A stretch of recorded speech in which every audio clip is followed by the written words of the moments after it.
For a real treat. If we can dream it, then we can do it. Yes, we can, yes, we can. Hang on to them hats and glasses, 'cause this here's the wildest ride in the wilderness. Hey Disney fans, come join the fun. Corey and Lawrence, the magic's begun. From the parks to the stories we adore, let's dive into the magic. There's so much more. It's the DIZPod, where dreams come true. With Corey and Lawrence, we'll explore with you. We entertain and teach every step of the way. With stories and facts, we brighten your day. From Disney history to tips and tricks, we've got the magic mix that always clicks. It's the DIZPod, where dreams come true. With Corey and Lawrence, we'll explore with you. Feel the magic, the joy and the cheer. Together we'll make memories year after year. The DIZPod, the DIZPod, let's all sing along.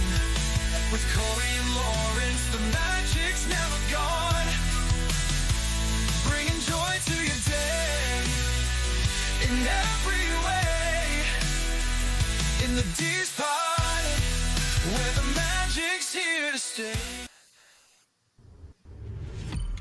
You are now listening to a member of the Disney Podcast family. Head over to Disney Podcast Family on Instagram to see all the latest posts for this show and links to other great Disney podcasts. Hello and welcome everyone to the DIZPod. That's D-I-Z if you're scoring at home, Lawrence, as we approach 100 podcasts. Did you know, Lawrence, that most podcasts don't make it past a certain number? That's what you tell me. I didn't have the number. It might be 20, but we're on a roll. I think that number is 21. I think the percentage is like 90% don't make it past 21 episodes, and here we are approaching 100. Crazy. I can't lie to you. I mean, I'm just so busy that I told Tammy this the other day. I'm like, if it wasn't for having fun with Lawrence and doing this special project that we got going, and we got a goal of 10 years. Is it 500? Is it 500 podcasts? 500. Or 10 years. We figured 500 will take us 10 years. Right. Right. So, yeah, if it wasn't for you, I might have quit already. I might have quit by now. Seriously. And Lawrence doesn't know this. I'm just telling this to him now. You know, doing it alone and the grind of it, I probably would have ditched it by now. So, y'all, thank Lawrence for thank me for bringing on Lawrence, who inspires me to do this every week. And it's so much fun when we do it. It's a couple of bros just hanging out talking Disney is what it is. That's right. That's right. And you know what? It's I'll say two things. One, I think being on YouTube seems to be much better than audio primary. And then being live, I think really adds to the fun of it. So it's really the audience that really makes it much more fun. Not that I don't have fun talking to Corey, and we've done a couple of those, but when we went live, totally different. Yeah, and you know, trust me, there's a of some too, and others around me know there's so many projects that we could have done on this channel that I've come up with, but you need the time to do them. So there's a lot of projects that have just been scrapped because of time, right? I've come to you and others like, hey, got this great idea. I think this will work. We can do this. We're gonna have to do it every day, or we're gonna have to do it, X amount of times a week. And then it's like, okay, do you really have the time? It's like, right. No, I don't. So a lot of things go by the wayside for sure. Welcome everyone watching and listening live. We do this live because we do it for you. And we've got Izzo's Place here, Sharon Hecker, Roderick, who recently became a moderator, as well as Purple Pleasure and Paul Ingalls. So we're glad to strengthen our moderator team. People stay for a long time. So I'm hoping that we'll stay that strong for years to come and don't have to bring anyone else on. But other than the fact that, we grow more and we just need more help. Sure. Is the thing. We're always looking out. We're always there's strict qualifications for this. So no one takes it lightly, but there's a whole process that happens with, we don't just turn people blue. So there's that. What else? I was busy again at work. Work was busy, but I've been preoccupied in a little space in my brain with Epic today. So I was angry at Universal. Now I'm encouraged by Universal. I was going to kind of hammer them a little bit tonight. And I was like, should I do that? Because everybody's so high on the vlogs and the live streams coming out. And that's all great and awesome and unbelievable, But they did this thing. So for pass holders, a few months ago, they released dates for us to get tickets before anyone else. Awesome. That's a point for Universal. So we did that. We paid a higher price. Last night, the vlogs come out. I wanted to avoid everything. And then Jacob mentioned something. So we put something on quick and they started showing the park. And I was like, you know what? Let's just watch this thing. So we got a good idea of what everything looks like. But, like anyone else says, when they come to Disney and hang out with us, it's still not the same until you're there in person. So I figured no harm, no foul. So it got me excited about it. And I said last night, I go, when is Epic needs to give us a pass holder day? Because Universal has been really good to their pass holders. We still get pass holder nights, free nights at the park. So I'm thinking they should do that for us one day at Epic. Now, you could break it down. If I'm asking too much for a full day at Epic for all pass holders, okay, fine. At no cost, fine. Charge us $50 for a full day. Or give us 4 to 11. That's something like a pass holder night like that, like they normally do at the older parks. So anyway, what it came down to is the lowest ticket I can find is $118 a person. So you have to actually pay for this. They just released more dates at a discounted rate for us pass holders. So let me see. I got to say, what do you need? I'm literally texting everybody right now. So let's build up to it. So right now, as we speak, this is what happened. So I talked to Tammy about it, and she's like, if we buy more tickets, we're going to drop like $900 total for 2 days at Epic. And I'm like, yeah, I don't feel good about that because we've already spent $500. Yeah. For 3 of us. Now we want tickets for 4 of us. So what's happening now? What's unraveling as we speak is we found out that you can take those tickets that you bought previously and transfer them to one of these new dates released at a discounted rate. Does that make sense? Okay. So Shirley is on the line trying to work this out with them, and she just made connections. So she needs my permission. So I might have to mute in a second. Other than that, it's working out where I think we're going to be able to transfer, and then we can all go on the same date because we were going on different dates. It was a mess. Yeah. So that's my ramble. So it'll be kudos. It'll be kudos to Universal for allowing us to do this. Otherwise, I was going to have a real beef. So. Yeah, I saw that come out, and I went into the queue, and I think it told me we'll see you tomorrow about 8:30 in the morning. So God! Said, okay, well, I got to. I'll put that off to the side. But it got me thinking about a trip before July. I don't know. I was thinking about that. Okay, so hold like literally 30 seconds. Take me off camera if you need to, and then when I come back in, we can roll and bring in our guest. I'll give you 30 seconds to 45 seconds. Talk to the people. Okay. So we've got a lot going on today between Universal talking about the pass holder days and then D23 tickets. They announced that they would be going on sale as well. So that has really got me thinking about, can I make another trip before July? We have a trip planned for July. But the pass holder days would be like, I don't know, the 17th of April through the 8th, I think it was, or something like that. So totally trying to decide on if I can do that. I don't know that I can, but we will see. I got a lot of stuff going on at home and work. So we'll see if I can make another trip. I don't know that I can. But if not, July is right around the corner. So we'll hang on to that. Some of my friends are there. I call them friends. I've only met one of them. But Disney World is Awesome podcast.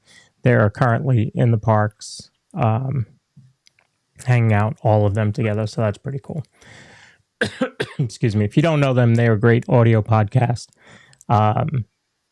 They are very funny, and we are looking to collaborate with them sometime soon to see what's going on. So tonight, we're not going to cover any news. We have a great guest, Pete Carney, Adventures by Carney, coming on the show tonight. So we will not cover any news. We'll just talk to our guest, and then we'll do This Week in the Parks, and then we'll have plenty of news next week. And I put off the news because with the pre-show, I tend to do some news there. So I didn't feel like we had to cover news tonight. So we'll cover news tomorrow night during the pre-show. You know, that's more than 30 seconds, Corey. I just want to let you know. It's just got me sitting here babbling for more than 30 seconds. Anyway. No, so I was on my other computer watching the Mets game. It is currently 44 degrees up in New York, and it feels like 28. So they actually moved the game up. It's supposed to be at 7. They moved it up to 4 just so that they can get the game in without it being so frigid cold up there. But we had good weather here, and we'll find out from Corey what the weather is down there. But Zippity Doo Doug says Carney is a Jets fan. Don't hold it against him. The Jets, the Jets are the only NFL team that I went to see. Well, and whoever they played, I don't even remember who they played. And actually won those tickets, and the Jets lost. But that's the only team I've ever gone to see play. But because baseball's my thing, football is Corey's. Happy birthday, Whip Dave, for sure. Adventures by Carney is Mets, Jets, Islanders, and Knicks. I'll go with that. Although here we have the Hurricanes, so I'm a Hurricanes fan because we've gone to quite a few games. But yes, it is a life of pain for sure. Because you started out with the Mets, so that's just since '85. So Lynette D, hello, welcome. Allison A, good to see you. Michelle says it's cold here too. Sick of that weather. Yeah, I'm with you. And Grandma Grover, it was great to see you guys on stream on Saturday. Thought you guys had an absolute blast and really added so much fun to the stream. I just sat here and enjoyed every bit of that. So definitely appreciate everything that you did. All right, so for now, I'm going to bring in our guest.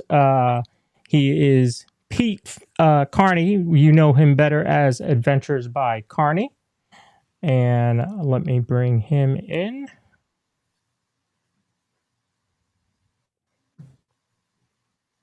Pete, welcome. We made it. We're here. Thank you so much for having me. You're welcome. Thanks for coming in. I agree with you. He's taking way more than 30 seconds. This is a Pete Carney 30 seconds. He's learning from me. This is a Pete Carney 30 seconds. Like, dude, this is a two-person show. So thanks for coming in. Those of you, I would assume most of our audience knows you, but for those that don't, give us kind of an idea of, your channel, when you started, what you're kind of about. Sure. So my name is Pete Carney. I used to live in New York for many years. I moved down to Orlando in the summer of 2017, which is crazy. I'm sorry, 2019. Yeah, because this will be my 6th year this summer down here in Orlando. Big lover of the theme parks. What is the channel about? We started the channel during the pandemic, and it really is, I love adventures and fun. I was doing a lot of traveling before the pandemic started where we had a backlog of video. I never thought I was going to do a YouTube channel. I liked recording and putting some stuff together. But it was someone at an event that came up to me and said, you should really do a YouTube channel. And I was like, I don't know if anyone would watch. But I like interacting with the audience. I like the sense of community, especially in the Disney, but I mean theme parks in general in Orlando. But in the Disney community, there's just so many great people.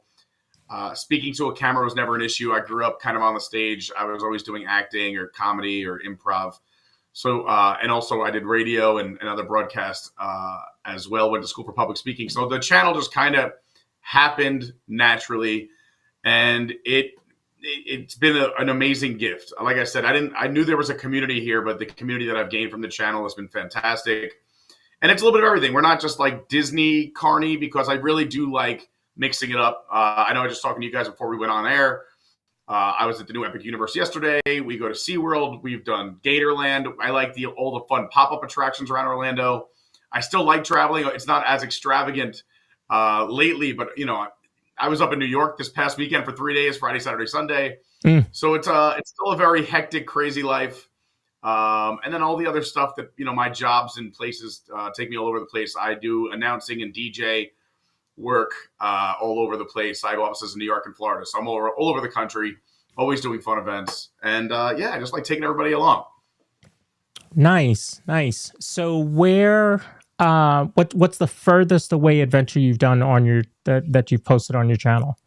That we've posted? Oh man. Well, I think when we first started, there might be some old stuff. I'm not even sure if it's still there, because I might have taken it down to re-edit it, because it looks so new. Like it looks so like we've been doing this for a few years now, so like it just looks so like 6-year-old me, literally like Steven Spielberg in the 80s put film over film. Yeah. But right before I moved to Orlando, I had just done some traveling in Europe. So I went to Oktoberfest in Germany. I did Amsterdam. I did Ireland. And then stuff all over the country, because a lot of our friends kind of went all over, and I love visiting them and their families and their kids. So I'm in the Carolinas a lot. I have friends and family all over the tri-state area. So New York, New Jersey, Pennsylvania, Connecticut. Through the channel, I've made so many friends from the Massachusetts area, so up the New England area. We've gone up there to do some group hangouts. They're amazing. We were just in Philly. We did an adventure to Hershey Park, where we did a channel meetup at Hershey Park. That was a ton of fun. Wow. Out to California. We've done California Adventure and Disneyland on the channel. So yeah, we've spread it out. We've done Colorado, Denver, the Great American Beer Festival. I'm a big fan of craft beer, so we do a lot of craft beer content as well. Yeah, I think those are all the most recent ones that would be on the channel somewhere.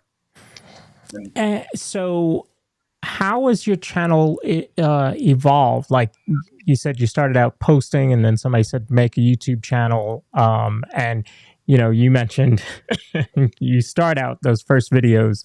All of us will all laugh at our first videos, because you learn so much along the way, right? So how would you say your channel's evolved since you've been doing it? So I think when it first started, someone literally started it for me, because I was kind of on the fence. I wasn't sure if I was going to do it. So they literally was like, well, what if you had a channel? What would you name it? And I had some ideas, and they just started it for me, and they were really good at editing. I wasn't good at, let's say, long form editing. Like I could put together I'm kind of from like the Instagram. Hey, I could put together like little clips, highlights, but like the long form, and also editing myself was very different, because when you're editing like travel videos, a lot of the time I'm behind the camera but narrating, or it's just like putting music over fun montages and whatnot. But editing yourself can be a little brutal. So this person was editing videos for me. So the channel, the way to kind of evolve is that first few months was just like a random video. It could have been like a week apart or 8 weeks apart. It was just whenever he had the time to edit, putting some videos together. I'd say it started to take off so I was also back then working for WWNT at the time. So I was doing a lot of projects for them, some commercials and news stuff and shows. And then when we came out of the pandemic, they just wanted someone to go in the parks and live stream. And I was like, that's the easiest thing ever. I don't have to edit. I like to talk to the chat. I like to improv and have some fun. I know a lot of Disney facts. Let me do that. And it worked really well. I really enjoyed it. I think the audience did too. So when I left, I don't know if it was when I left WNT or right before I did, but I started doing live streams of my own. And at the time, I think YouTube required you had 4,000 watch hours and 1,000 subscribers. So we had to build it a little bit first. So I think about a year into having the channel, a year and change, about a year and a half from like the creation date. Live streaming is when I think the channel really took off. That's like our 2.0, because I just made a commitment to say, hey, I'm going to do at least 2 or more videos every week, or 2 more live streams plus other videos if I have to blend them in. But I really wanted to build a community and have some consistency. So that's kind of where it took off. And the live streams have been going really well. We've been doing them for 4 or so years now. And the audience has grown. We have a lot of fun. Sometimes you obviously can't go live. So we it's still a blend. There's some events too that are just better edited. Even at Epic yesterday, I was very excited because I had gotten the date before we even knew we could film. But then also we asked if we could live stream. And I hadn't seen anyone live stream yet up until yesterday. Right. So I was going up my first lap. We got there early. I knew I could record. So I was recording everything, but I was asking every team member, can I live stream here? Can I live stream here for the second lap when I walked around? And it's interesting. Some, like, you can't do like certain cues. You can't do certain areas live streaming, but they let me record. So it's like yesterday is kind of like how this channel is. There was some live streaming, but then there's also some edited video to fill in the gaps. What is I have not been able to figure it out with Universal. What's the difference? Because I've seen we show on our live streams, we do a post show and we get videos from POVs from Attractions Magazine, and they have Velocicoaster, they have Hagrid's, all these rides that if you're a live streamer, we don't even go anywhere near it. What's the difference? I've not been able to figure that out. I honestly don't know. On some things I get where like no filming at all. Like on Monsters Unchained, which is like going to be the most popular ride there. You could film the entire queue, both pre-shows, but the lockers, they literally just have signs up and everyone knows they're called everything lockers because you literally cannot take anything on that ride with you at all. Like your pockets have to be empty, whether even if it's like mints or gum, like it has to be in a locker. Hat and glasses does not matter. If they're prescription, you could wear them. And then we found out yesterday, they ended up, I guess maybe someone else tried it or attempted it, but they wore like the meta glasses that record. Oh. And they didn't get in trouble. And I guess Universal said that's fine because they're glasses. So it's really like if you had a chest-mounted GoPro, but again, like you have to go for a metal detector. I don't know. I'm sure there's good reason. I hope there's good reason. I hope.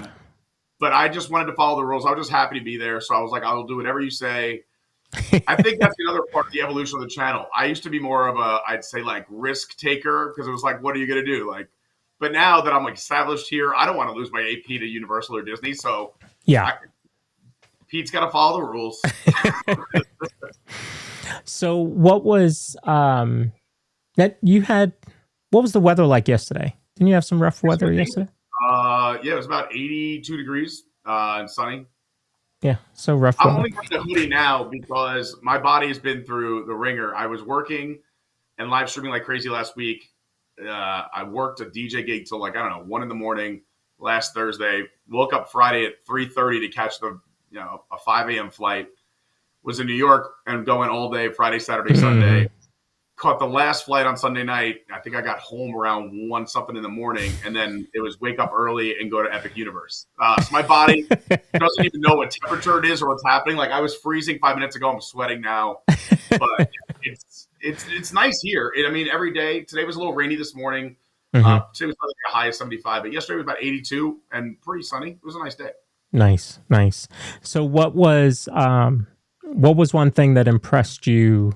If you can narrow it down to one thing that impressed you about yesterday that, I'm sure you probably have seen videos and all that kind of stuff leading up to it. But you were still like, wow. The good stuff. I haven't done like a reflection video kind of looking back yet, but I'm more than happy to talk about it here. I think, if I had to pick one specific thing, I probably need a second. I would just say the overall, it's just so impressive. Everyone keeps asking, so is it the best park in Orlando, the best park in the world, best park ever built? And that's a very hard question. But I will say I can't think of any other theme park anywhere on the planet that I've heard of, have been to, watched video for, that has had an opening like this. You're talking multiple amazing lands, incredible theming. Like this is, I can say this is Universal's best park for sure. Mhm. The best park created. I've been to all their parks. It's funny how it comes at this time where I think Disney's starting to get some criticism that maybe they're losing some theming with some of the newer hotels and resorts, some of the newer rides and restaurants.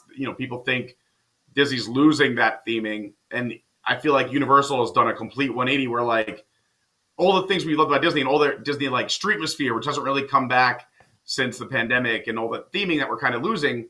Here, there's just so much Streetmosphere, so much theming. The food and beverage quality is adequate. Everything I tried yesterday was absolutely amazing. You would not know you were in a theme park. It's just, yeah. And then the service, I think it's going to be the biggest thing for a long time. And it's going to have a lot of success. Yeah. I don't know a lot of people, like we're old kind of like trying to come up with things that are okay, but the park is amazing and it hasn't even opened yet. And again, even Animal Kingdom, which opened in '98, opened with a few rides. Hollywood Studios at Disney. I don't know if I'm sure you remember, but a few years back when they were building Toy Story and Batu at the same time, had like 4 rides for a solid 9 months. It was bonkers. And this park's opening with 12 attractions, where 8 of them are mind blowing, and then you have 4 that are super cool. It's going to be a big deal for sure. So that's one thing that stuck out to me when I thought about, Epic is like, where do you go first, right? And you have all these big, like e-ticket attractions. Yeah. Like I don't think they planned on opening with any, with much of a tier. It's like, bam, we're just going all out. Yeah, I think they're going to hope people hit some of the shows, which will eat some people. There's the carousel when you first walk in, so that'll be more of like the family stuff. There's a lot of meet and greets, so I think they hope people are going to do that. Mm-hmm. And then the restaurants are big and beautiful and very themed as well. So like even in restaurants that you don't have a server, there's one where you just scan the table, but the place is incredibly themed. You can hang out in there for an hour and watch different effects and just look at things on the wall and things that happen. So I think that's just going to work to their advantage as well. I'm sure you've heard, and none of this is confirmed, but we have it on pretty good authority that there's already 3 expansions in the works too, that over the next few years, we're going to see the Land of Oz with Wicked. They have the rights to that. And there's part 2 coming out next November. From what we've been told, it's already been started. That there'll be a Zelda expansion to add to Super Mario and Super Nintendo Land. And I'm not sure the third one off the top of my head right now. But so I think that's going to be part of the plan too, is that they are ready to rock and roll. That when they built this park, it was going to be built to, I think they want to try to dethrone Disney in more way than one by possibly being the best theme park in Orlando, which would be crazy. Okay, so it's just popped into my head as you're saying these 3 expansions. So what's the plan for Islands of Adventure and Universal Studios? Do they just... No, those are being changed over as well. So like now with this new park, I think what's going to be is get this up and running, keep your team here. But everyone's going to want to come here. The only reason that people are going to the other 2 parks is you have to buy a 3-park ticket. They're like, hey, you want to come to our Golden Park, you got to go to the other ones. Right. From what, again, I'm being told, and I know certain things that I can't say, and I forget what I can and can't, but I can know, I mean, this is out there. But there are already sections of those parks that are going to be completely redone, or at least little by little. Sort of like, and it doesn't be extreme, like the DreamWorks land that they did. Next to ET. That was a little kind of transformation, nothing crazy, but I think that was a need and granted that land got a lot of slack because it's for whatever reason. We'll stay positive, but they needed a kid area in my opinion, because again, I never went to Universal ever in my childhood because we were kids. We all went to Disney. Yeah. And that was at the time where Disney really built that bubble and kept you in there. You got off the plane at the airport, you stayed there, you got way back. So my first time ever going to Universal was in my, I think, late 20s for like a Halloween Horror Nights. It was my first exposure to Universal. And I teased it. Even coming down and once I moved down here, I was doing all these podcasts and shows, and I was a Universal hater. I was like, oh, they could be Disney. I was dropping Disney facts, talking about how great Disney's doing. Wait for the 50th. They're going to go insane. It's going to be the most insane thing. Pandemic hits, and also Disney didn't really do a lot either. I jokingly say Disney gave us floor mats and and you see what they did for Disneyland Paris, like they're getting drone shows. Yeah. It was incredible. We got 50th floor Mets, and we got 30 something statues out of 50. So it's I don't know. Yeah. I am a very glass half full person, so I hope this Epic Universe really pushes some pressure on Disney to step their game up too, because they used to be the innovators, and now I feel like they're just they're doing whatever it takes to get by. I mean, look at they announced Epic Universe when they announced Tron, and Tron was a copycat ride from Shanghai that they brought into an existing park. They built an entire theme park with 5 lands and 12 attractions and restaurants, shows, and 3 hotels in the same amount of time. So, they are moving. As long as when Universal does renovate, they don't get rid of Corey's favorite ride, Fast and the Furious. He will absolutely boycott if they get rid of that. It's a party bus. I mean, we could do it. We could do a top 5, top 5 attractions that you only go on if there's absolutely nothing else to do, like free there. Which would be what? Fast and the Furious. It would be for me at Disney, it's Buzz. It might not be that popular, but right now it's Buzz. Buzz is like the worst Disney ride out there because you don't know whose target is or whose red dot is whose. It drives me nuts. You saw the update that's coming, right? Yeah, I did.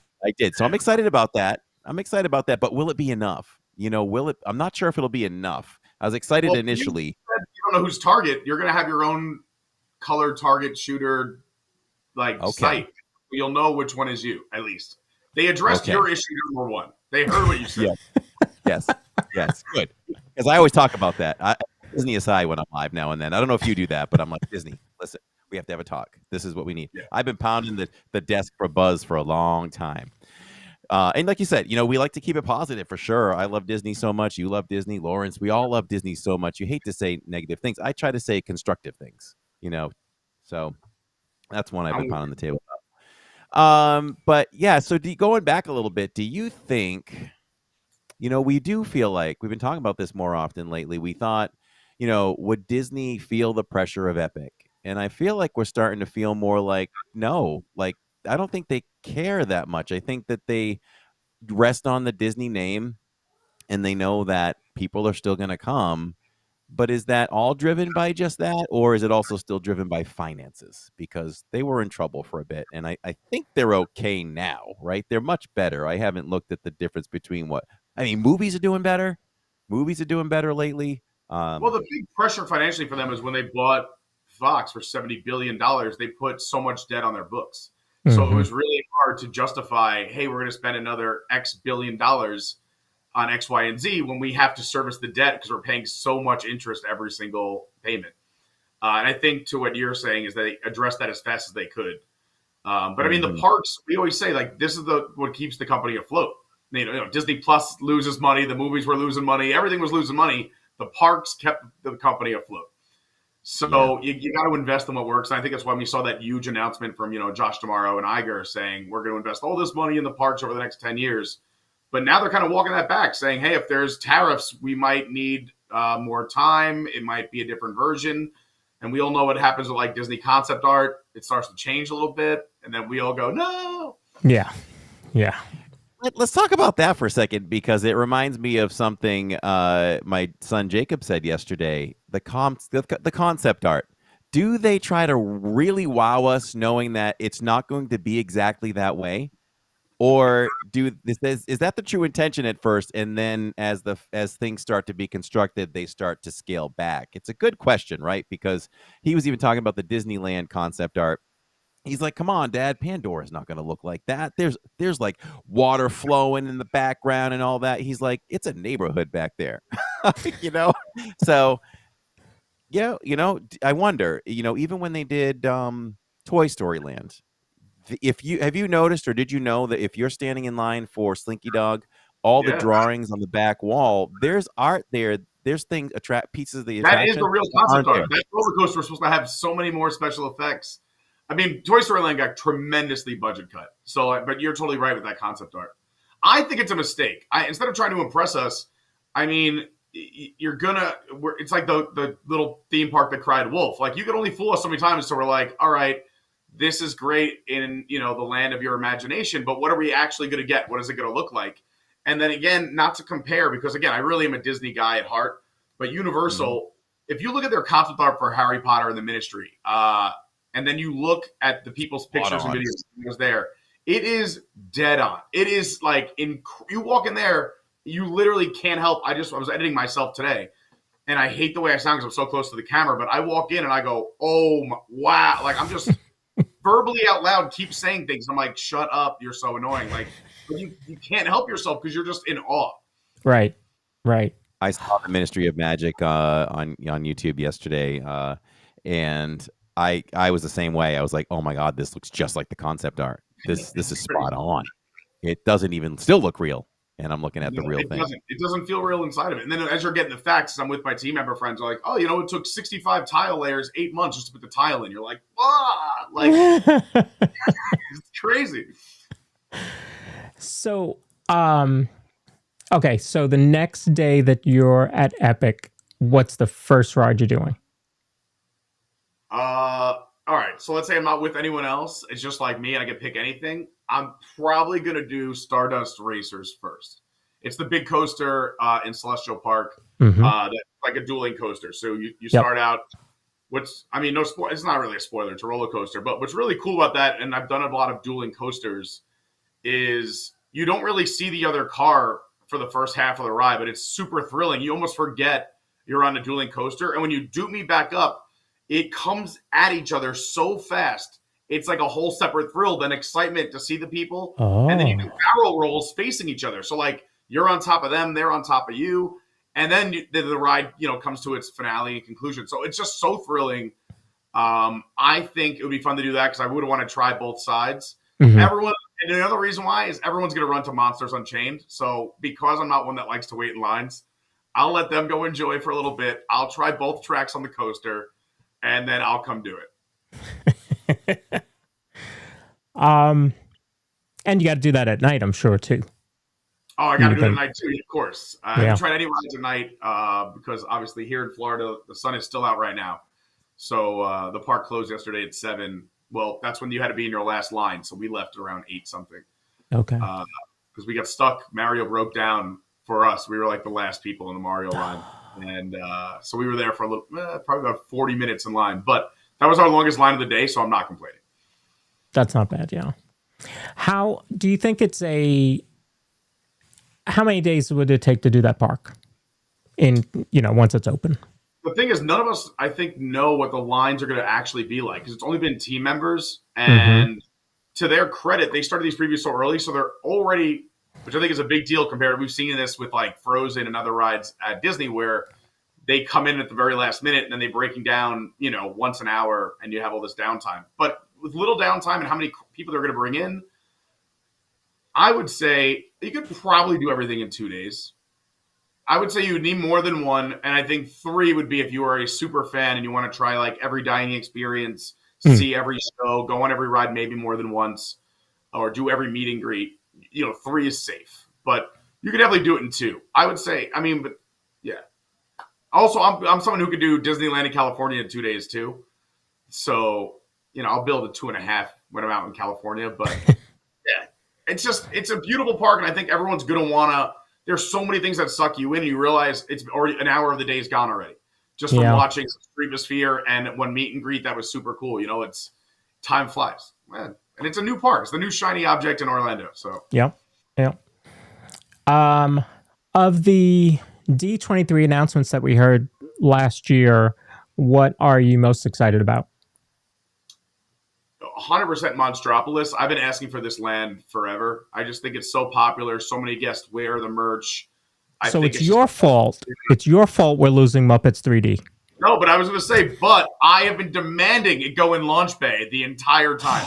You can go back years. I've been wanting that Launch Bay because it's also Pixar. Ready for this? I wanted the Pixar loop because I hate the dead end by the old Lightning McQueen show, the new villain show, and Rock and Roller Coaster. And then if you want to go to Toy Story, you got to walk, do a Disney half marathon to get over there. Mm-hmm. And if you're a family that likes Pixar movies and you have Lightning McQueen here, and then you got to do a half marathon to get over there, it's just insane. I said put monsters in the middle, retheme Rock and Roller Coasters to the door coaster, which we're getting anyway, and it looks incredible.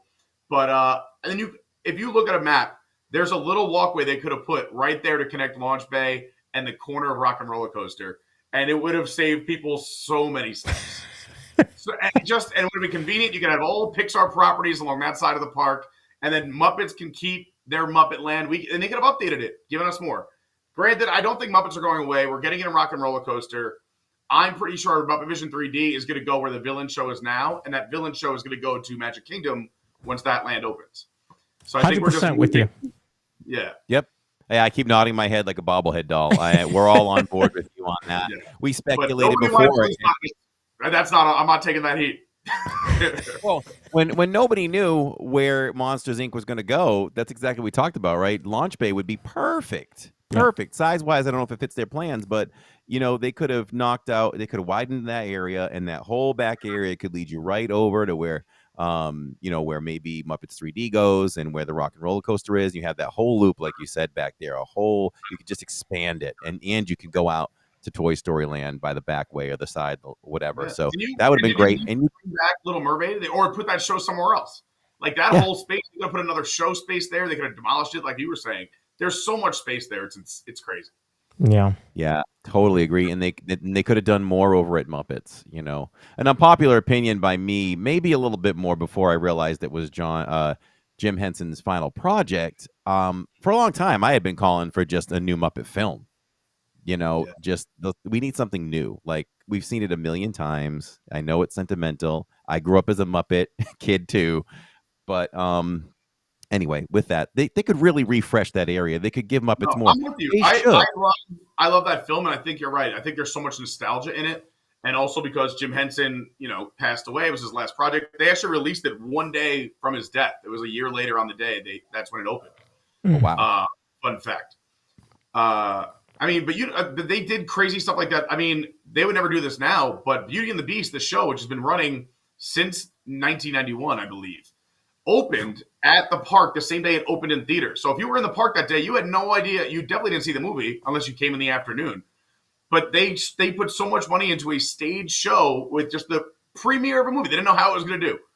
And it just worked out. Like, they would never do that now. Like, it's crazy. No.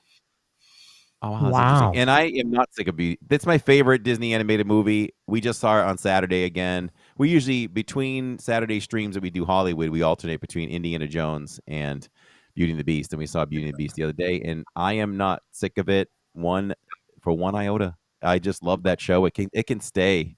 It can keep going. And if you're seeing it, go to it and look at the faces on the kids and adults around you. Like, then you'll get a piece of that magic back, because maybe you've seen it too many times, or you just start having a bad day. But you see the magic being created through live theater, and it's such a beautiful thing. I love the live shows.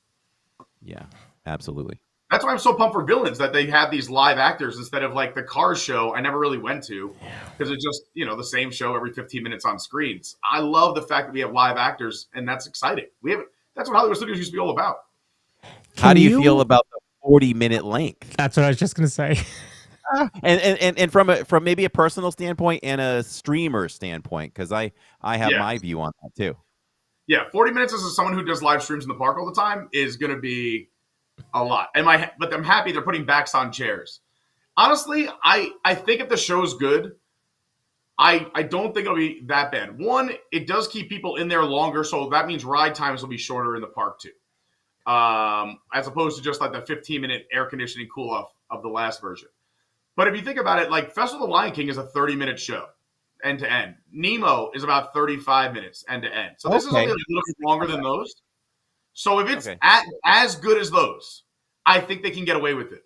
If it's not even close in comparison, people are going to be getting up in the middle of that and walking out. Yeah.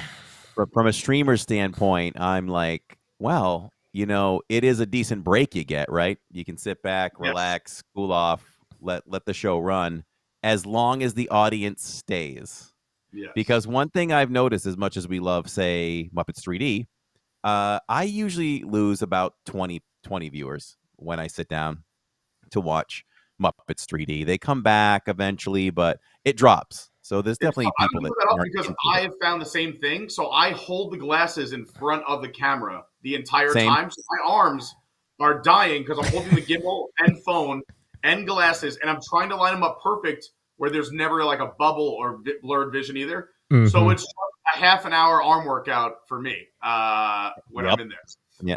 So let's run with that for a second. What is like the biggest struggle you've ever had to sacrifice for your audience that they don't realize? So for me, I would say a couple are just a few weeks ago. Lawrence was like, because we're unique too, where Lawrence produces the live stream from home. So Yeah. if I'm So speaking, he I runs watched those. graphics for I me. know. Okay. It Yeah, seems yeah. so awesome because you have someone interacting with your chat too in case you're in the middle of something, which is really neat. Exactly, and we'll communicate back and forth about things as we go along, as you would a real broadcast. But he was like, "Hey, a lot of wind here tonight for Luminous," and I really wouldn't have realized that. So I had to like do the same thing. Like I had to block with one arm, the air and hold, and I couldn't do any zoom in, zoom out, nothing. It was basic that night, but I blocked. The sound would be more important. So I'm dying, breaking a sweat. My arms are shaking. It was an arm workout. And I had to do that for the wind high atop the Contemporary one time to show Oh, enchantment that's a and good one. sleeve. Yeah. And it was windy. So there's times that we definitely sacrifice. Anything stand out to you like, wow, that was tough, but I felt like I had to do it? I mean, a bunch of times, but I'll just think about like a family that's watching, like around the dinner table or at the couch. Like, if I could give a little bit of entertainment, like I'll take the arm workout, I could use it. I don't really mind. I don't know. It's sometimes I think the bigger sacrifice, to be fair, and I think you would understand this, is just how much more time things take than I think people realize. And you're giving so much time, and I don't mind. Again, I love the channel. I love the audience. I love the community. But when people see, I think in video runtime, I might have 15 hours a week, but really about 30 hours went in to those 15 hours and just maintaining the channel or setting up a live stream or cleaning it up afterwards or making thumbnails or what do you put in the description. And then also just researching what's going to be a good live stream. Like you could just go to a theme park, but what's coming up this month? Let me take off from work. Let me move my schedule around so I can be at this event at this time. Because I know not only does it do well for us in numbers, but it does well because people want to see those things and you want to bring that to them. I think it's another thing that's a live streamer that it's not a bad thing per se or a negative, but it's also you experience things differently. So if I can only go to, let's say, one Christmas party or Halloween party a year, they're getting so expensive, I'm going to live stream that. So now I'm doing it, with everything. And again, I don't mind. It's kind of fun. I consider it like taking all your friends to an event, but I'm only doing it that one time that year. So it's just going to be me looking at that event through a camera. Yeah. I can attest to what you're saying there because I know that like we went December 5th, 2023 when Luminous premiered. I was streaming. Corey got there and took over. And up until I don't know how many months we went, but he did Luminous. And then I was there with him one night and I was like, I'm shooting Luminous. I want you to watch the show. And that was able to change, his view of it because he wasn't looking at it through a camera, and checking for signal and making sure that the chat's running and, all those type of things. So I totally get, what you're saying about, those parties are expensive. And if you're only going to one and you're looking through a lens, it kind of does change your perspective of it. It does make a difference. It's like as long as everyone had a good time, like there's always next year. Yeah, and I like to look to the future too. Like, hey, maybe this time next year the channel's doing well enough where we can go to 3 or 4 nights, and whatnot. So I feel fortunate in that way. And also I'm like I said, I'm not. I don't want anyone to think that like I'm complaining. I really love live streaming. That's why I do it. But yeah, those are the little things I think sometimes people like. Before I came down here, used to watch some streamers and bloggers. I think we all watch like Tracker and whatnot. And you're like, oh, that's the dream job. That's you turn on the camera, walk around Disney. Like it's amazing. And it is that to an extent, but there's so much, I think, more behind the scenes. And I give people so much credit now that I'm on the other side. Yeah, I'm nodding my head again as you're talking about the behind the scenes. Lawrence and I go very hard behind the scenes, very, very hard. And for me, once I'm in the parks, that's when we're on stage. Let's just have some fun. The work is done. We prepared. Let's go out there and kill it now. It's like an NFL team preparing all week for the game. Now let's go out there and play and have some fun and wreck some shop.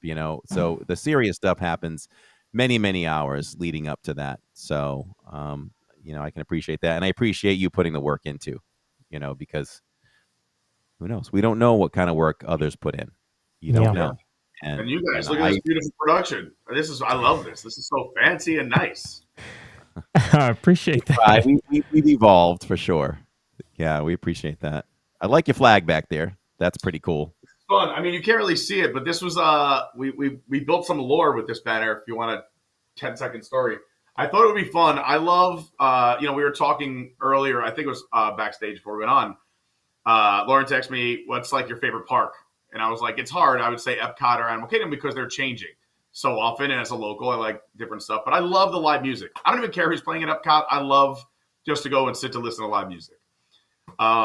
So last year for Eat to the Beat during Food and Wine, I thought it would be cool. So we all know that they have the cover bands in the middle days, but all the headliners, I was like, I think I can make at least one night of every headliner, with the exception of one weekend when I was away for a wedding, which I was fine with missing one weekend. But I just thought I tried this crazy challenge to try to get every artist who played Eat to the Beat to sign the banner. And then it was just like a pipe dream. Like, this is no way it's going to work. But then after the first weekend, we had, Joey Fatone, Lance Bass, Ryan Cabrera, Lou Diamond Phillips, then Switchfoot, then Billy Ocean signed it, then Boyz II Men signed it, and then we were gaining momentum. So we just kept going. So I went to at least every live performance, and I think we got, it wasn't every single one, but I want to say we got, I think 90% of the artists that played at Epcot signed this banner. Wow, that's awesome. Tiffany took the banner and put it on stage in front of her sound kit, in front of her monitor, so it was up on stage for an entire show. So this banner is like my lucky banner. Man, you're in your glory for that. It's been great. I've been very lucky, like these crazy moments. That's why I say I don't complain. Like we've had our name announced over the Magic Kingdom and Epcot like sound systems, so that's been cool. We've been very fortunate. It's just these little things. Yeah, I have my own secret drink at Animal Kingdom. You can literally, I'm not joking, anyone in your audience, go try it. You can order the Adventures by Carney margarita or just Carney or Pete Carney margarita at the restaurant, the Source Lounge. We have our own secret menu item. So like these little things makes the little Disney fan and nerd in me so excited. How does that come about? We just joke about it. Like we walk into Starbucks and we're like, we got the LID special, number 1, number 2, number 3. Now we've got the LW special when you go make the popcorn in the confectionery, but we don't have a real thing. I honestly don't really know how it came around either. I love cast members and team members, but when you get some really good, outstanding, just make you want to be a better person kind of people, I gravitate towards them as often as possible since I'm a local. Same. So Jimmy is a bartender over at the restaurant, the Source Lounge, and whenever I went to Animal Kingdom, if I was moving for a drink, even if I wasn't, I would just kind of pop in and say hi. Now it's even cooler because they have the interns with the guitars. But just to go in there, it was a place to get some AC, say hi in the back of the restaurant, the Source. And he was just always such a friendly face, shake your hand, tell you a story, listen to your story. Even while a whole line is forming, just talking to everybody in the room. He's this manager of people and makes everyone feel like they're the most important person in that space. So I spent a lot of time there, and he noticed that I like margaritas. So we jokingly, I think it was more of a joke in the beginning of like, I just started walking in and going, I'll have the Carney margarita. And he would just make up, the one I like. And then it kept going. And then he goes, oh, someone the other day came in wearing your shirt. And I asked them if they wanted the Carney or Adventures by Carney margarita. And they said, yeah. And I was like, oh, people can do that? He's like, yeah. I was like, and it's going to be like the same way I like it? And he's like, yeah. And I was like, this is amazing. And then I think it was Earth Day with the anniversary of the park. I brought like 20 people. We did a meetup. We do a meetup every April as like our anniversary of starting live streaming. We're doing one at the end of this month. It's free. We just tell people where we're going to be and come hang out with us. And then we do a few dinners where people just pay their own way. But we did Animal Kingdom's birthday on the 22nd one year. And I brought like 20 people in and we ordered 20 Pete margaritas. We were chanting Jimmy. We were singing songs. It was so much fun. It's like a local bar. Yeah, that's awesome, Lawrence. Okay, we need to enforce some things now. We need to enforce some things. We need something too. He's got one. Nate's got one. The LW special right there. I will help out any way I can. You tell me where to go and what to order. I'll do it. All right, all right. Yeah, we need our own thing for sure. What's your Pete, what's your Hey, favorite? breaking news. I Oh, might have some breaking news. Because no one's been able to answer this, but I can say that it is official that anybody that does have a DAS at Universal will be able to use it at Epic. Yeah. yeah, We were So that's good. So that's good because we Yeah. haven't been able to get an answer on that. So Yeah, my buddy literally used his desk yesterday all day. So that was another nice part about yesterday. Why it's hard for me to judge ride times because I was fortunate enough to be a guest of his, and he had a desk on top of it being a team member day. awesome, awesome. Yeah, it's like the total experience. Here's something. Here's something that I have to ask Lawrence. Because we do the same thing, Carney and everything. We did a dinner at 50's Primetime the other day, and it's good to know cast members, right? I think Alan might have been asking me out in a way. I think he was like, he goes like this. He goes like this. I really want to thank you for your night. I think we gave him a really good time at 50's Primetime. We really hammed it up. And he said, so do you have any cast member connections? And I was like, I know a lot of cast members, but no, I'm not in. And he's like, oh, okay. And that was it. So I think when I go back, I don't know. Do I push forward a little bit more? I think he wanted to make that connection. Some really important cast member stuff coming up. I don't even know if we could talk about it, but you got to make that connection. Okay. Yep. I've been told that in the past. Like, you really got to get in good. I get in good with a lot of the college program kids. They're so great, but none of the real permanent people. So I might have to go back to Alan a little bit and see what we can hammer out for some special events. I have a funny story about the cast member of the college program. So I just moved down here. Obviously, I'm like nerding out. I live around the block from Disney. And I'm driving down the road one day. I had some extra time, and I see a car like just somewhere near Disney property. So I'm like, you know what? I got some time. Let me just make sure they're okay. So I pull over, and it's this guy. He's got a thick Italian accent, young guy. But he's like, I don't know like where to go. I'm going to do a terrible Italian accent here. But, I'm just going to put your own Italian accent on this any way you want. Just picture me twirling spaghetti. But he needed a whole new tire. He didn't have a spare. So I go, you know what? I got a little bit of time. I know there's like a Walmart up the road. Do you want to go there? He's like, sure. So I take him, and he's like, all right, you can go. And I'm like, well, listen, you're just going to get a tire and come back. I don't want to leave you here. And how you order you a tire and an Uber? I'm like, just go ahead, get your tire. I'll wait. So I wait, take him back. I find out that he, I don't know, was going to work, but he wasn't not in Epcot clothing because I guess he was changing there. But I'm like, look, I'll change a tire for you. Just help me out. So I change a tire for him. And literally he's getting his car and he goes, this means so much to me. I know you mentioned you like Disney. I'm like so-and-so at Epcot, Italy at this place. And it's like my girlfriend's favorite place to go. So I'm like, oh my God, no way. We'll come in this week. He's like, yeah, anything you guys want, I'm going to do. Thank you so much. And I'm like, no. Like I would have done it anyway, but no, thank you. It's like 2 days later, the pandemic hits, everything closes down, and all international cast members are sent away. And I'm like, no, my pizza man. Yeah. Oh man. And Yeah, anyway. so, and you also started your channel right around that time. Yeah, So I was just getting started. yeah, so you're starting to grow, and then all of a sudden they shut down the parks. What did you do? How did you get through that time? So I was still working for WDWNT at the time. So I did a show for them every Thursday. I would do a 3-hour show. And I was just lucky, but I thought since everyone's not doing anything, just messaging a bunch of people in the Disney community. And I got a bunch of people to write me back. So I had guests on the show once a week. Like I would call the guys from Jelly Rolls and have each one on once a week to play piano for an hour segment. I got Yeehaw Bob to come on and do 45 minutes. I got 2 of the people from Tiger King. I don't know how, or if they did any homework at all. But we had 2 of the stars of Tiger King on. Just the most random assortment of people. We had a voice actor from Disney. We had Carol Stein from the UK and Grand Flo. Just random people. And that was it during the pandemic. Coming out of it, once things started to reopen, I was at Disney all the time. So I think it was Disney Springs opened like a month before everything else. We were going to Disney Springs like every morning at 10 just to see if anything new opened up. Like if there were more people, activity, announcements. And they were also bringing in merch and marking it down, I guess, or because it was going to go out of style. Like these are merch that should have been on the shelves 4 months ago. Doing some Disney shopping for people. People like, hey, if you see this, can you grab it for me? So I would just go walk around World of Disney. Yeah, it was a weird time. But I mean, I made the most of the pandemic. We were also a young, small channel. I tried to make a few update videos, but again, like I wasn't as good as the real big news sites. But it would be like me driving around in the car, being like, "Well, here's a close. This, this opened in 1998." Yeah, But you we all made it. had to be creative. We all had to be creative when the pandemic hit. We as a channel had to. We were starting to gain some steam. If I remember, I believe we were just over 2K when Wow. the pandemic hit.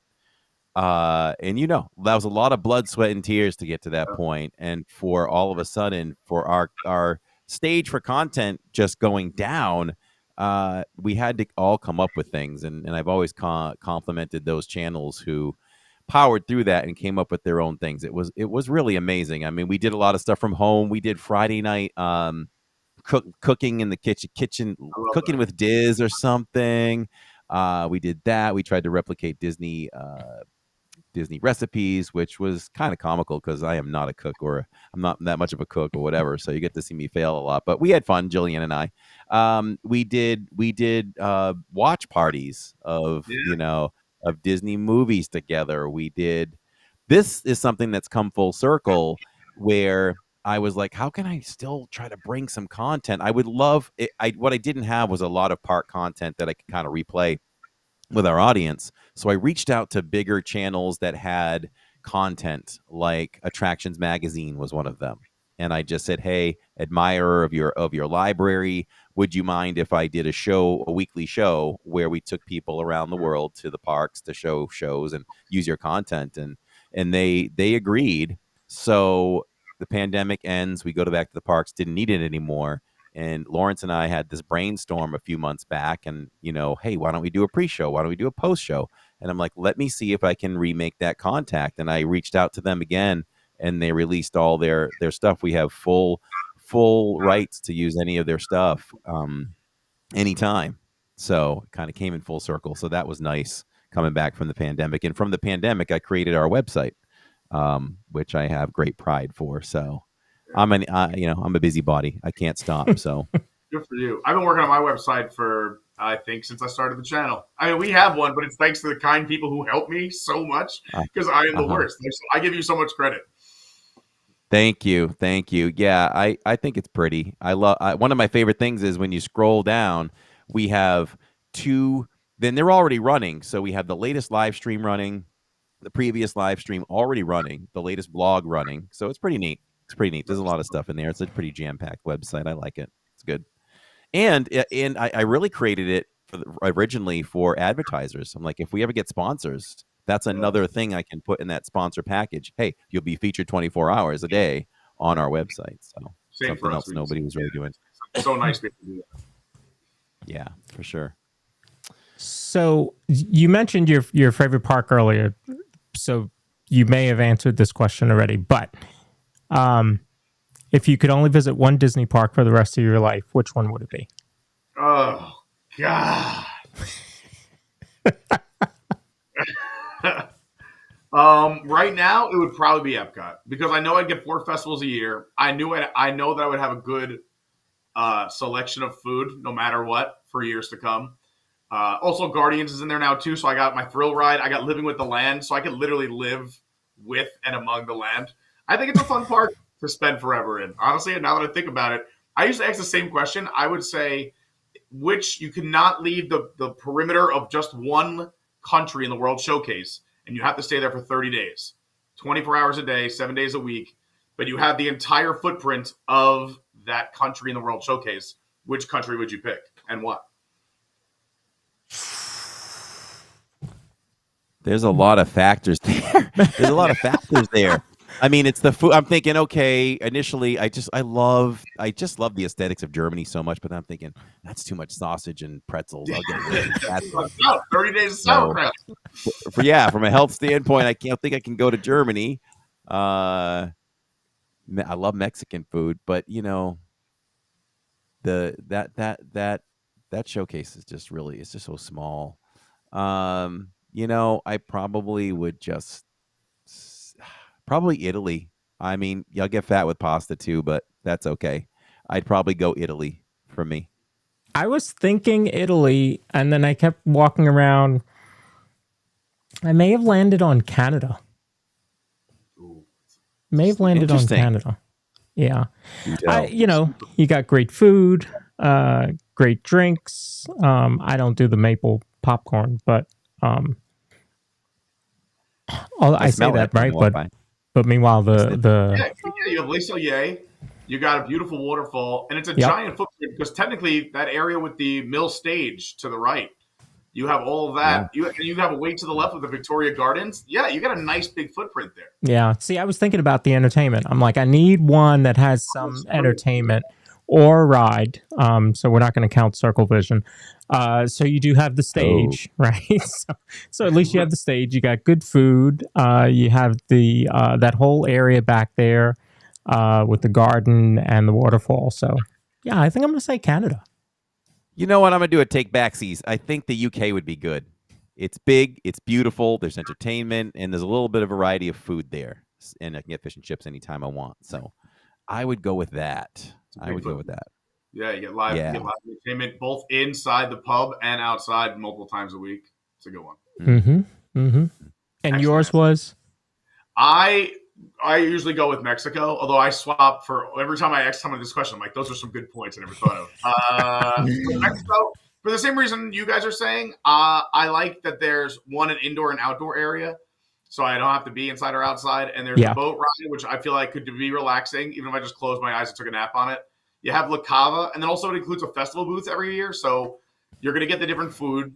You know, you have 4 different places to get food. Yeah, I mean, and Mariachi Cobre plays throughout the day. So I usually settle there. I'll go there to be different. And Donald. You can always meet Donald. He's right there. Of course. Don't think it's not Donald. I like that. Good answer. Good answer. So what's next for you and your adventures? Well, obviously we're going to be trying to get into Epic as often as possible. To try to bring people that's the kind of big thing now. But I'm working on a few different things. I mean, we still want to do a lot of live streaming. I do have some trips coming up, which I haven't done in a while. So I'll be in, like I said, I just got back from New York. I'm in New Orleans for a week this week. I have some other like work things that can be really fun to do side projects with. But I've started working on it. And again, like you said earlier, circling back to old ideas that we kind of wanted to do but never really had the chance or to do it the way I wanted to. Is I've written a bunch of fun stuff, or more like I'd say like sketch comedy for Disney parks. And I feel like now I have the capability to actually like have friends that can help me film it and bring some of these things to life that'll be funny and even possibly go viral moments. Because I tell a lot of people, like, you're never going to have 1 million people watch a live stream. You'll get a few thousand. You could have great days. But if one video just hits the right thing at the right time and a lot of people enjoy it, that could be the thing that shoots you up. And I've never really gone for that on my channel so much. So I think putting that into motion, we've written some, parody songs about Disney and whatnot too. So like they're all out there. I just have never pulled the trigger. So I think I'm going to try that out and do some new stuff there. I like keeping things fresh. And then we'll see. I think I like the idea. I love like what you guys do. Like it's great because something like this is fun, but kind of, I think, just like I want to just like do something like my favorite things of the week. And it'd be nice to have another live stream where I don't have to leave the house, where I can spend more time. If I can just stay here, turn on the camera, it's more time I get to have with the audience as opposed to driving somewhere, getting out of the car, walking, going live, getting everything you got to do. So I just to do something fun because like every week, like there's just little stories I want to share. And then sometimes I don't have time on a live stream or it doesn't make sense. And I know I have other very funny and interesting people I would love to have on, like whether it be you guys or other people I know just from like my childhood who I think are entertaining. So we'll see. There's a lot in the bucket. I want to do a lot. So we'll see. I'm excited. That's good. We'll stay tuned. Lots of live streams. Yeah, I think keeping it fresh is totally invigorating, right? Because it could. A lot of people ask, why would anybody watch somebody live stream? Right? It's the same park. The park doesn't really change that much. Blah blah blah. I'm like, but it's not about the ride. We know what Grand Fiesta Tour is going to look like. Right, yeah. Even though they refurbish it, it's the same ride, folks. It's we know what it's going to be, but it's not about that. It's about the entertainment. It's about you guys as the hosts interacting with the audience. It's the audience interacting with each other. And that's really what makes the difference. But if you can bring something fresh to it, that's great. So like I'll give the audience here a little hint. We're revamping a lot of our graphics so that they're more in tune with each other. So we're working on that now, and so that'll take me a little bit of time. So you keep that stuff up, and it I think you'll be able to continue streaming for forever. I mean, like we talked about in the beginning, a lot of podcasts end before 20 episodes because they just run out of stuff. Just keep reinventing yourself, and I think it's great. I think it's what the audience wants. My stubbornness and motivation definitely keeps us going. We set a goal. We're going to do this for 10 years. That's it. Unless, if we're healthy and we're able to do it. And even for live streaming, I want to do it. I'm going to kind of look towards don't know if I'll be lucky enough to retire, but I think about 62, which is only 9 years from now, Lawrence. Wow. That doesn't even make sense. I'll come down and take over for you. Okay. And then, all right. Then we can go another 3 years until I'm 62. What's that? I said you'll be reinventing yourself in an ECV, just taking it easy. That's right. Right. Pete McDevitt does it. Fun. He does. Pete McDevitt's got a whole hookup for his ECV. I love his setup. Yeah. But we go back to when we were talking about how we look at Disney through a lens quite a bit. There's a definite percentage when Carney and I are out there, when Lawrence fills in, that we might be looking at the camera 65% of the time and our own eyes, the rest. So I do want to have a chance of a few years to enjoy Disney through my eyes only. And maybe that's the time to do it, or maybe my wife and I decide that we still love it so much, we'll do one time a week. So who knows? But I definitely want some years where I can just go. We live far enough away that when I go, I have to stream. It's very rare that we just go casually, because I only go down twice a week. So there's times when we stay on property, we're yes, we can just go hang out and enjoy. But if we want to stick to 2 times a week, we've got to kind of do it when we're there. Yeah, I get it. I totally get it. Yeah, and even I find too, and that's why I give you a lot of credit, because if I didn't have that every third visit I'm not on camera, that's what kind of reinvigorates me too, and it allows me to see things that I totally forgot about, because I'm normally doing the same thing. I know where to go, what to do. I know where the reception's good, but if I'm just walking, oh my God, I totally forgot this exists here. And that is so cool. Or something oh, I got to do this on a stream. I forgot we can go, for a while, I just forgot Rafiki's Planet Watch existed. I just forgot. Mm-hmm. But then I went one day, I wasn't even on camera, and someone wanted to go there. And I'm oh yeah, that exists. I should probably go back there. Back when Lawrence gave me Luminous, when he took the camera and let me watch Luminous, that was a whole new thing. I enjoyed it so much. It was different. I could just take it all in. And then the family and I stayed at Boardwalk a couple months back on a Friday night. We walked down just to watch Luminous and walk around a little bit and shop. And I got to watch Luminous, and I'm dancing, I'm singing, the hands are all over the place, and I'm directing the whole thing. It was great. So it's good to get to do that sometimes when you can. Trying to do it more, but it's still a little bit difficult with my busy schedule. I get it. Speaking of Luminous, I always ask our guests, what's your favorite nighttime show? If it's of all time, it would be The GOAT, Illuminations, Reflections of Earth.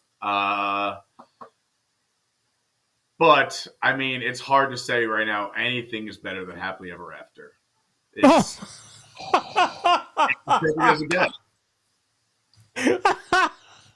You have to. Sorry, I lost my balance. It's a good thing I have the producer's chair. Otherwise, Corey might have just knocked you off the show. It's perfect for all ages. It's got a little bit of everything. It has a lot of advantages that Epcot doesn't have. Epcot can't really do projection mapping unless you're looking at one section of the World Showcase. Yeah. They can't really do, they don't actually have a street where you can project on left and right where you're really completely enveloped in a show. They don't have someone on a zip cord flying through the sky. I mean, it's Magic Kingdom has a lot going for it. And they found, I think, a great soundtrack. They included a lot of the big favorite characters. I don't know. I like them all, but I think it's the most complete show right now. Back when they announced Harmonious was ending, people thought that Epcot would be getting drones. Then we got the drones at Disney Springs. Do you think we're going to see drones, and when, if you do?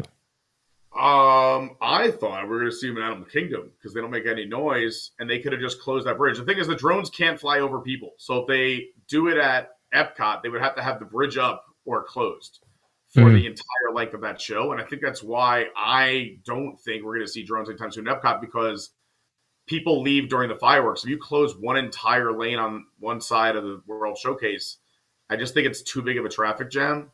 I do think it was a tremendous draw at Springs. Springs was crazy. I mean, that first year they did it for Christmas was like a joke.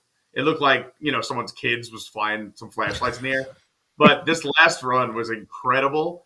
Again, I would change it too, is that if you watched it from the resort, these people paying all this money didn't see it from the other side. And I watched it from Boathouse sitting on the water, and I only saw it sideways, so I only saw blinks of light. So you would need to be in a very specific space. I don't know what those restaurants paid, or if what Disney will charge them in the future, but that was a great deal for them. But I don't know. I think, in my opinion, Animal Kingdom's the perfect spot because you can close that bridge. They could walk through Dino Land or just walk through Asia and still get to the same spot with the same amount of steps. They could close that bridge. You need a nighttime show there. There's a stadium. There's an arena. You can't have pyro because of the animals. Drones are perfect. Why not put a drone to different animals? I mean, it would be amazing to pair up with the Tree of Life awakens. Have these animals and drones. I don't know. I thought that Dreams That Soar was only there as a limited engagement because it was a test run for Animal Kingdom. So that was my theory from the beginning, but it hasn't shown up yet. Maybe that's your announcement at D23. What else are they going to say for D23? Are we going to hear anything new, or just, we're making good on what we told you last year? They might have have on the floor or a picture of ride vehicles starting to come into play at this point, maybe. So they'll give you, I think, more details on what we already know. But in terms of surprises, what's left? Maybe we'll see more resort and hotel concept art or announcements of names. But yeah, you're right. What do we not know? Mm-hmm. Yeah, it might be a down year for D23 for sure. And there's so much that is out there that might not even happen, especially with Iger's announcement that hey, because of the tariffs and supply chain issues, we're going to do our best. Don't hold us to it. That's crazy. Mm-hmm. Yeah, that worries me. Because that was a great build-up. I remember I was talking to Corey on the phone. He was driving home from Disney Springs, and we were talking about all the announcement that had happened. The show was still going on, and I'm like, "Yeah, Iger's tomorrow's on stage wrapping up," and we were talking. We were just excited about the nighttime parade. We were like, "That's it, we won. This is us. Yep, this is our year."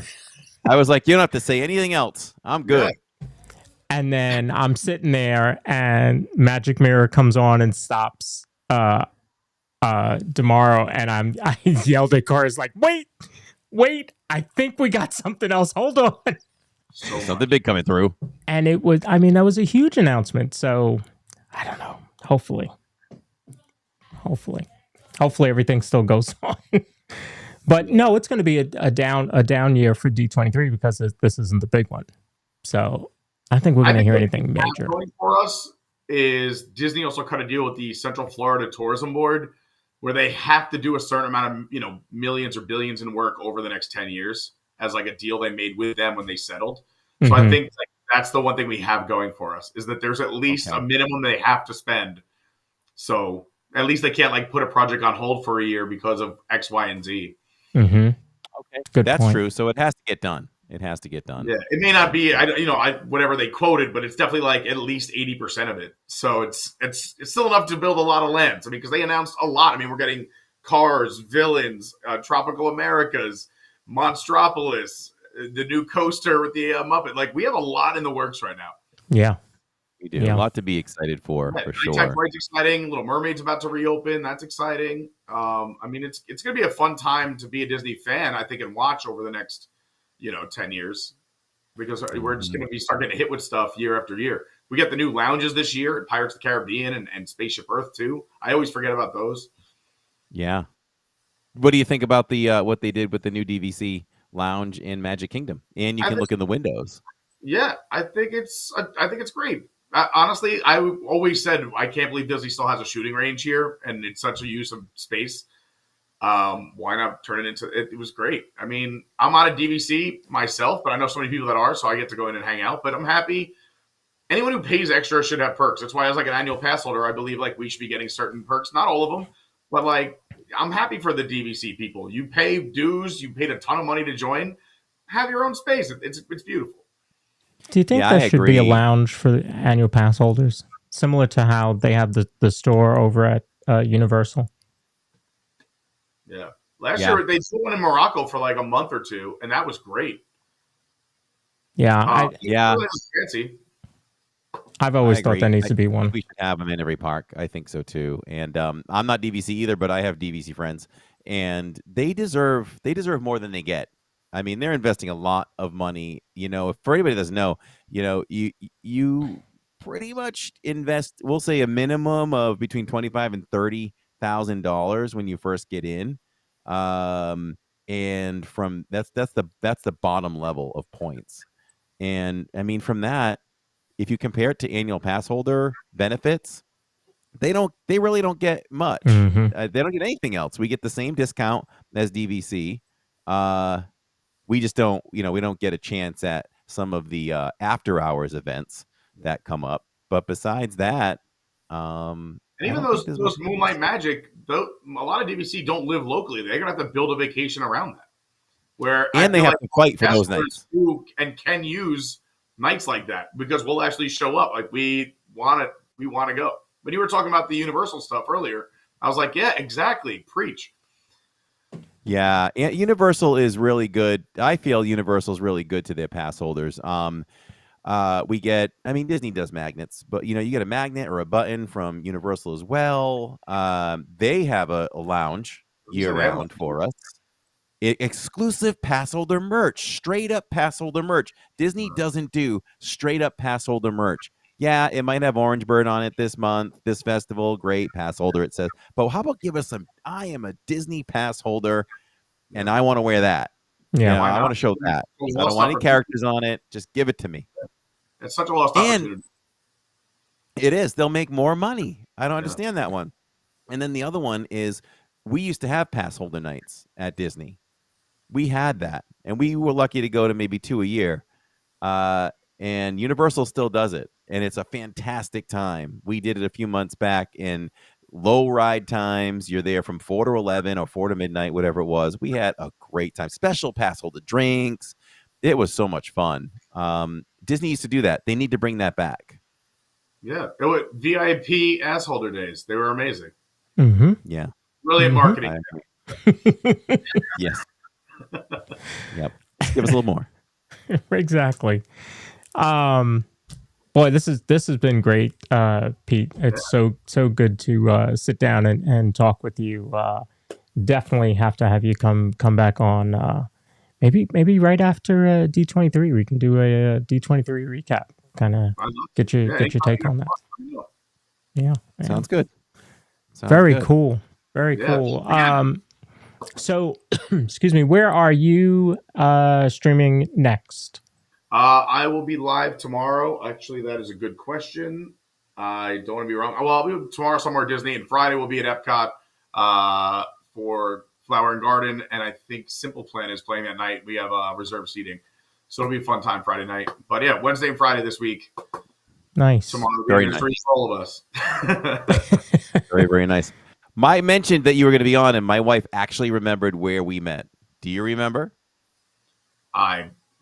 No. I mean, I probably do the minute you say it, but it's all a blur. It was Epcot. It was at American Gardens Theater. I was walking by, and I think you stopped me, and we chatted. We chatted quick. We That chatted makes a quick. lot of sense. I hang out there Yeah. all the time. I love the live music, so I'm usually hanging out either reviewing food in America just so I can go to the theater or sit and listen to the music. So anyone who walks by, that makes sense. Yeah. Yep. And Corey, you are at Magic tomorrow.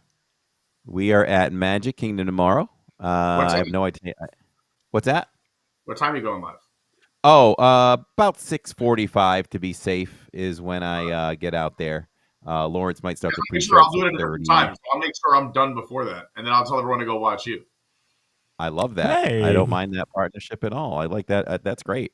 I'm down for that for sure. So it's around 6:45. I'll tell everybody to stay tuned at 6:45 to go over you. Okay, Appreciate that. that sounds good. Yeah. That sounds good to me. For Yeah. sure. Yeah, so I'll start the pre-show. Corey will go live from Magic, and then our post-show is going to be a little new stuff from Epic. So Nice. we're going to show a little bit of that, and I think we'll show a fireworks show. I don't know which one yet, and then we always do the Kiss Goodnight. We always show the Kiss Goodnight when we're at Magic. Because Disney won't.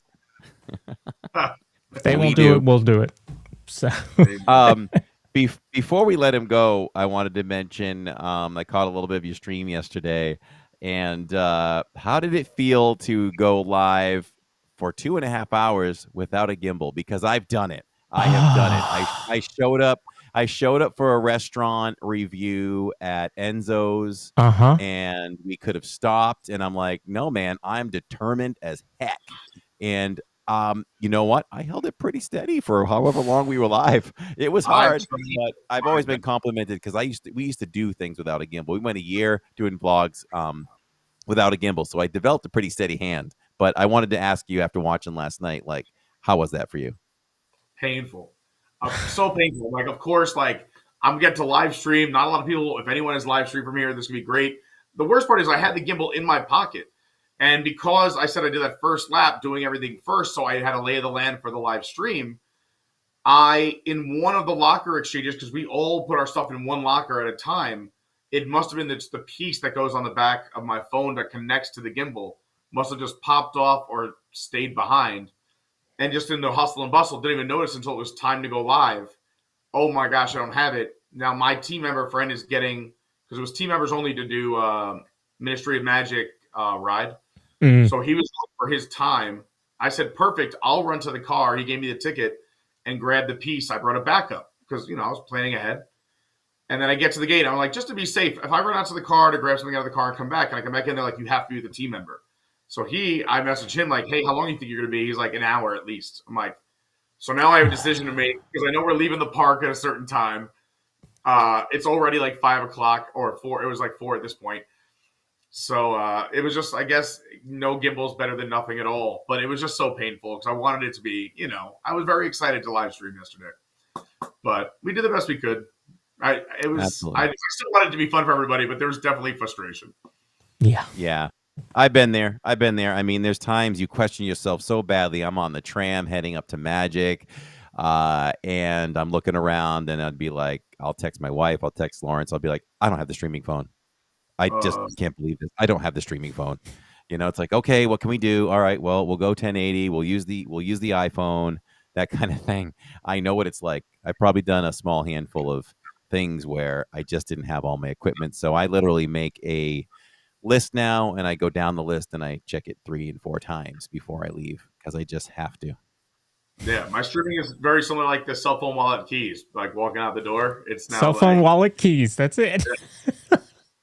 I'll be heading out the door. I have 1 foot out the door, and she'll be like, "Do you have a Magic Band?" Oh no. Yeah. Do you have the battery? I've gone through so many Magic Bands that I forgot, and I used to keep 3 bonus ones like in the glove compartment just in case. Those are now all gone. I'm like, oh no. Oh geez, I keep meaning to keep a spare in there too, and I haven't yet. I need a spare. But hey, it was great having you. Time went by so fast. You're welcome back anytime. And if you're ever out there early and I'm going on late, and if you want to send people over, I appreciate that. And we'll continue to keep an eye on you and let people know, the same. And what time are you going live tomorrow, Pete? About? Well, that might change things up there. So I might either see if I have a meeting, so I can move it. I can either I'm either doing it pretty close to rope drop, or I'm gonna go right before I think Paul. That way I can just like as a general lead in, like maybe like a 3:30 to 6:30, and then kick everyone to you guys. Or I'll try if I can move stuff around to get to one of the parks at like 9 and do like 3 hours in the morning, and just tell everybody, hey, later on tonight there'll be another stream on your channel. So everybody watching. Friday will definitely be for Simple Plan. So like Friday will be in the evening. Friday will be like a 5 to 8 sort of thing. Okay. So if you're watching, the link is in the chat. Actually, I'm gonna drop it again. All right. While you do that, I'll say blast the chat.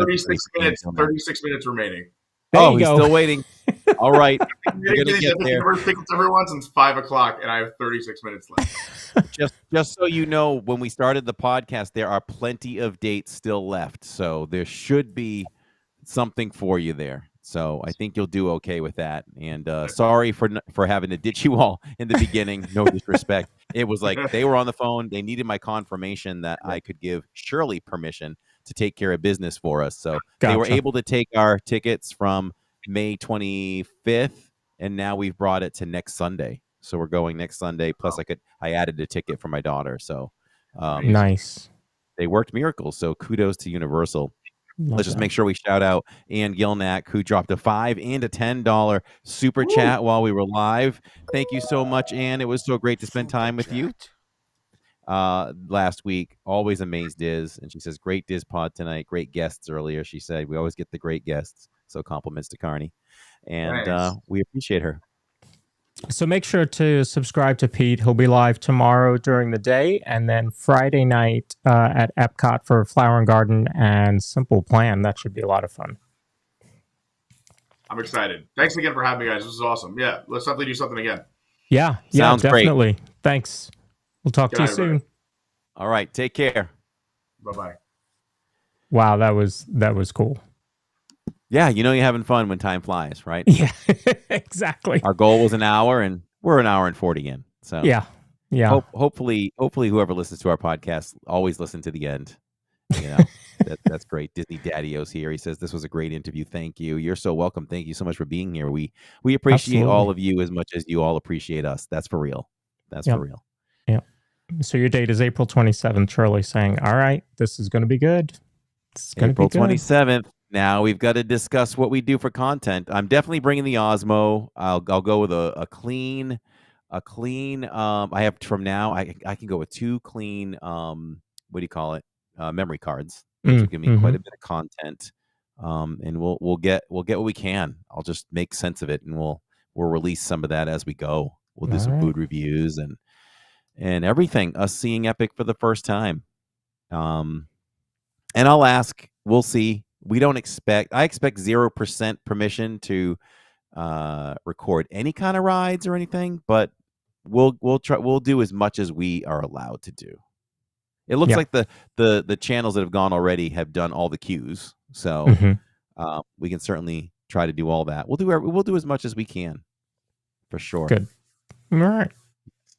All right. So yeah, tomorrow night we'll be live somewhere between 6:30, 6:45. I'll start the pre-show. We'll go out to Magic Kingdom, enjoy the evening out there, and then we'll do the post-show. So, and then where are we Saturday? Back at Epcot?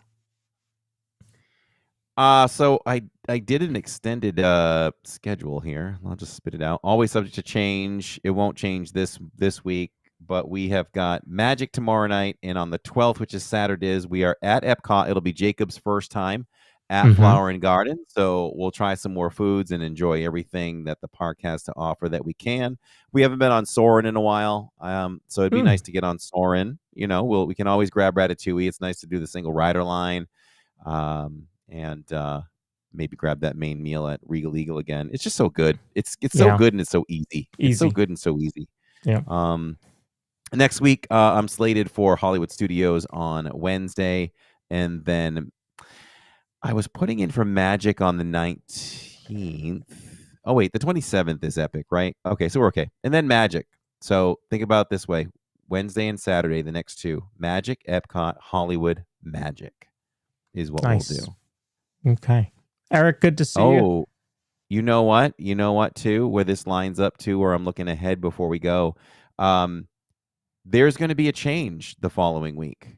Have I told you about it officially? No.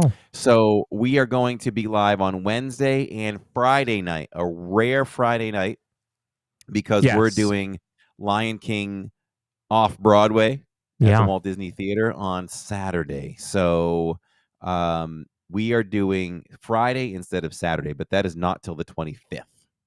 Okay. So we'll definitely make you all more aware of that as we approach. That way you still get to enjoy us.